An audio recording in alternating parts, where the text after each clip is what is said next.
अखंड भारत, यह विचार उतना ही पुराना है जितना कि सभ्यताओं का इतिहास।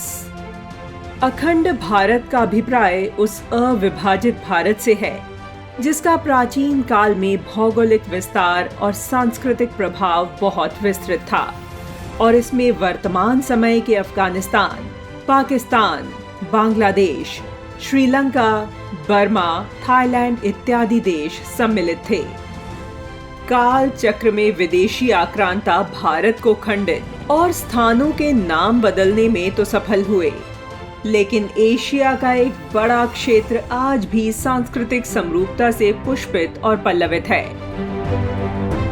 देश के रूप में अलग अलग होते हुए भी इन देशों में रहने वाले लोग एक दूसरे से सांस्कृतिक जुड़ाव महसूस करते हैं।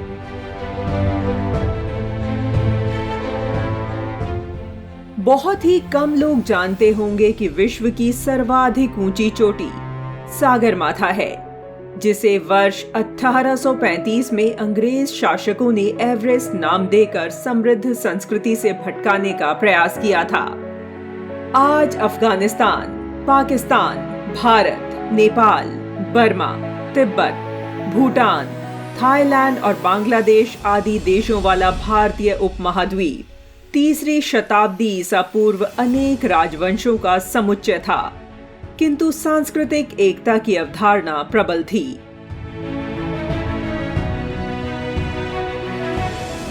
मुगल आक्रमणों के बाद कुछ भारतीय रियासतों ने लंबे संघर्ष के बाद पराधीनता स्वीकार कर ली, जबकि मातृभूमि से आक्रांताओं को खदेड़ देने के लिए अनेक शक्तियां निरंतर संघर्ष करती रहीं। तब भी सांस्कृतिक रूप से यह संपूर्ण भूखंड एक राष्ट्र था और उसी राष्ट्रीय चेतना से युक्त विभिन्न योद्धा राष्ट्र के कोने कोने से विदेशी आक्रांताओं के विरुद्ध सक्रिय थे।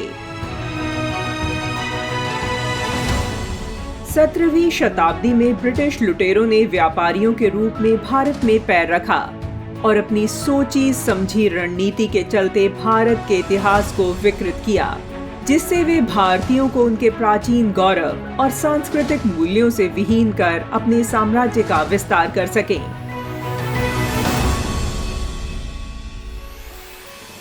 अंग्रेजों ने अपने 200 वर्ष से अधिक के शासन काल में भारत को भारतीयता से दूर करने का प्रत्येक वह प्रयास किया कि हम अपने स्वत्व को भूल जाएं, किंतु भारत का स्वत्व हमारे पूर्वजों और महापुरुषों के त्याग बलिदानों से स्पंदित होता रहा।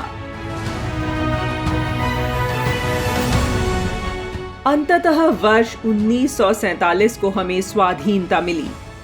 दुर्भाग्य से वह खंडित थी।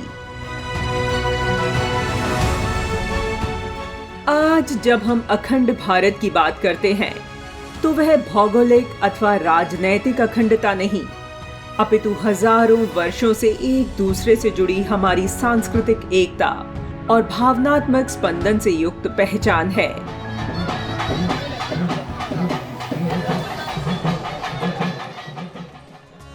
विश्व आज भी इसे भारतीय उपमहाद्वीप के रूप में स्वीकार करता है।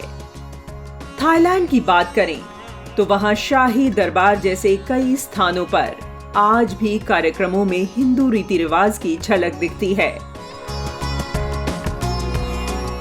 इसके साथ ही वहां राजा के लिए हिंदू अनुष्ठान होते हैं। वहीं गरुड़, जिनका वर्णन भारतीय प्राचीन ग्रंथों में एक पवित्र व्यक्ति के रूप में मिलता है, वह इंडोनेशिया, थाईलैंड और उलान बटार जैसे देशों में पूजनीय हैं, जो दर्शाता है कि कैसे यह देश सांस्कृतिक रूप से जुड़े हैं। वहीं बोर्नियो के दयाक लोगों द्वारा पालन काहिरिंगन नाम का एक स्थानीय धर्म इंडोनेशिया में हिंदू धर्म के रूप में वर्गीकृत किया गया है। इसके साथ ही फिलीपीन की पौराणिक कथाओं में सर्वोच्च देवता बाथला और दिविता का वर्णन मिलता है, जो कर्म की अवधारणा में विश्वास करते हैं, जो सभी हिंदू बौद्ध अवधारणाओं से व्युत्पन्न है। मलय लोकगीतों में भी भारतीय प्रभावित प्राचीन पात्रों जैसे बड़ादरी, जेटायु, गरुड़ और नागा की झलक मिलती है। इसके साथ साथ इंडोनेशिया, कंबोडिया, मलेशिया और थाईलैंड के शास्त्रीय नृत्य नाटकों में रामायण और महाभारत के पात्रों की कहानियां ली गई हैं।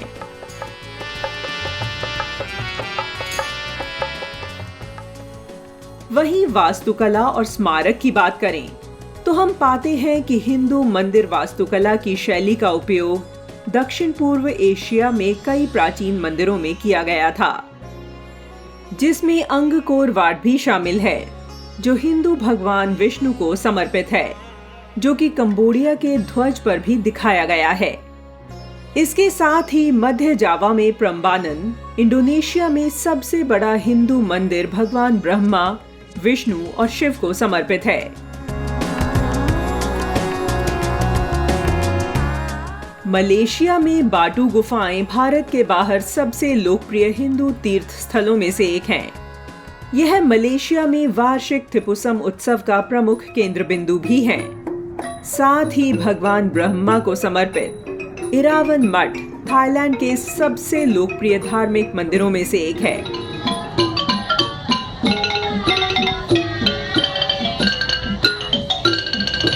यह सच है कि हम भौगोलिक दृष्टि से खंडित हुए हैं, लेकिन सांस्कृतिक दृष्टि से भारत आज भी अखंड है।